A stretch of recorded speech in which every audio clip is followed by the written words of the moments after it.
तो बात करते हैं डायग्नोसिस की। फर्स्ट ऑफ ऑल है हिस्ट्री कलेक्शन। हिस्ट्री कलेक्शन में क्या करेंगे, हिस्ट्री कलेक्शन में उससे पूछेंगे कि जो सीजर है वो पहली बार आया है या एपिसोडिक है या बार बार आ रहा है, और आ रहा है तो दिन में कितने बार आते हैं, है ना, कितने ड्यूरेशन पे आते हैं।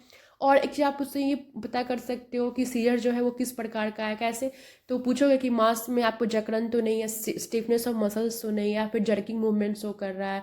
ठीक है, छोटे बच्चे हैं तो उनसे उनके पेरेंट्स से पूछेंगे कि अगर बच्चे को सीजर आती है तो क्या मतलब मिर्गी आती है तो जर्किंग मूवमेंट शो करता है क्या, है ना, या फिर उसकी ऑरा को चेक करेंगे कि सीजर आने से पहले सिग्नल आती है, इरिटेशन होता है क्या। तो ये सब चीज़ें जो है आप हिस्ट्री कलेक्शन में पूछ सकते हो। नेक्स्ट है फिजिकल एग्जामिनेशन करेंगे, then neurological examination. Neurological examination में क्या होता है, न्यूरोलॉजिकल एग्जामिनेशन में बेसिकली हम उसका मरीज का जो है कॉन्शियसनेस चेक करते हैं। ठीक है, उसके बाद ईईजी करेंगे, इलेक्ट्रोइंसेफेलोग्राफी। व्हाट, इलेक्ट्रोइंसेफेलोग्राफी, जिसमें कि क्या होता है, जिसमें ये होता है कि हम ब्रेन का जो इलेक्ट्रिकल एक्टिविटी है उसको देखते हैं, क्योंकि मेन जो बीमारी है वो क्या है, एबनॉर्मल इलेक्ट्रिकल डिस्चार्ज है। दैट्स वाई हम ईईजी करते हैं। उसके बाद सीटी स्कैन एमआरआई करेंगे, ताकि जो भी मान लीजिए हेड में इंजरी हुई, हेड ट्रोमा हुआ है, तो कितना जो एनाटॉमिकल पार्ट जो ब्रेन का है वो कितना जो है प्रॉब्लम्स आया, कितना इंजरी हुआ है, ये सब चेकआउट करने के लिए हम क्या करेंगे, डायग्नोसिस। अब बात करते हैं मेडिकल मैनेजमेंट की।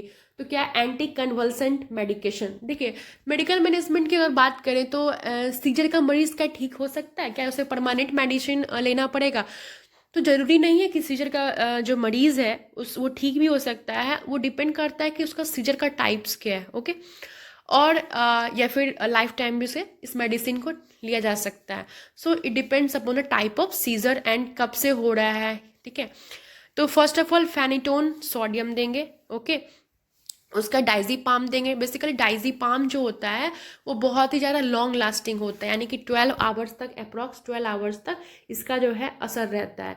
तो डाइजीपाम बहुत ही लॉन्ग लास्टिंग मेडिसिन होता है, एंटी कन्वर्सेंट होता है। नेक्स्ट है वाल्पोरिक एसिड देंगे और कार्बाजीपान देंगे। और एक बात और, फेनिटोन जो सोडियम है वो बेसिकली हम जब जनरलाइज सीजर होता है, यानी कि टॉनिक क्लोनिक सीजर वगैरह होती है, उस कंडीशन में ज़्यादातर ये प्रीफर की जाती है। अब हम नर्सिंग मैनेजमेंट देखेंगे। तो फर्स्ट ऑफ ऑल कहता है कि protect patient from injury. If the patient is standing, place the patient on floor, और if in bed put up side rails. कहता है कि जो मरीज है, ठीक है, आपका जो नर्सिंग मैनेजमेंट है, फर्स्ट क्या है कि मरीज को इंजरी से बचाना है, किसी ट्रोमा से बचाना है। कैसे, अगर व्यक्ति है खड़ा है, उसको सीजर आ गई, अब बॉडी में खड़ा व्यक्ति अगर स्टैंडिंग पोजीशन में है, उसको जर्किंग मूवमेंट आ रही है, तो हो सकता है उसको इंजरी हो जाए। तो हम क्या करेंगे, स्टैंडिंग पोजीशन में है तो उसको जो है किसी फ्लोर पे लिटा देंगे। ठीक है, या अगर बेड पे है तो उसको किसी एक साइड पोजीशन में दे देंगे, और उसके कपड़े को थोड़ा सा लूज कर देंगे, और एक बेड का जो साइड पोजीशन है वो दे देंगे। नेक्स्ट बात करते हैं carefully observe and record details of events during scissor.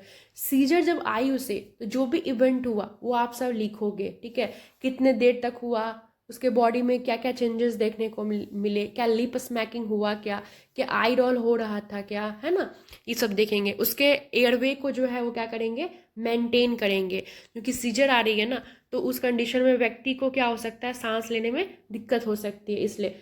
अब सक्शन फ्लूइड और एयरवे क्लियरेंस, उसकी जो एयरवे है उसको क्लियर करेंगे, क्योंकि क्या होता है जब सीजर वगैरह आती है तो मुंह से झाग निकलता है, वाइटिस कलर का डिस्चार्ज होता है, तो उसको जो है हम क्या करेंगे, एयरवे को क्लीन करेंगे, सक्शन करेंगे फ्लूइड्स वगैरह को। नेक्स्ट बात करते हैं turn the patient head to side. Patient का जो हेड है उसको साइड में थोड़ा सा टर्न कर देंगे। और कहता है remain with patient, do not restrain. Restrain का इन द सेंस कि मैंने बताया था कई सारे ऐसे लोग हैं जो सीजर आने पे उसका हाथ पांव बांध देते हैं, वो सब काम नहीं करेंगे। पेशेंट को जो है रिलैक्स छोड़ देंगे, उसके कपड़े को थोड़ा सा लूज कर देंगे। उसके बाद कह रहा है लूज रिस्ट्रिक्टिव टाइट क्लोथिंग। वही है कि जो टाइट क्लोथ है